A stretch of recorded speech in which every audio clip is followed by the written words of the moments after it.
Please. Nowadays I am very busy, otherwise that's why I'm late. But you have taken it, you have continued with the work very well, mashallah. So shall we start again? Yes, sir.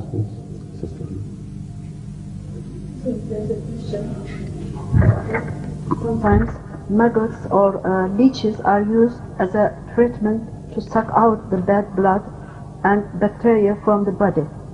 Is it a successful method of treatment, and is it permissible in Islam? In fact, this is a very successful method which was used by Ahmad sallallahu alaihi wasallam and Sahaba.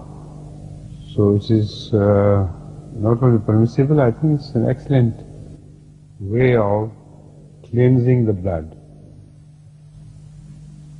Because I have noticed this in some systems which are prevalent in the Punjab in relation to animals as well.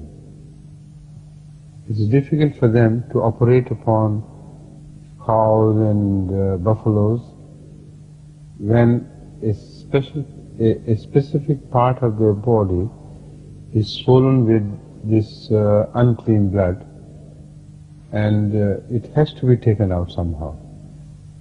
So they apply leeches. And in one case I am witness myself. The leech was applied, leech after leech, and when it was filled with all dirty blood, it fell down. The mouth got unstuck because of the heavy load on the body. And after a few repetitions of the same experience, the animal was absolutely healthy and alright, returned to normal health. So I don't know why they thought of this, but this is a good system.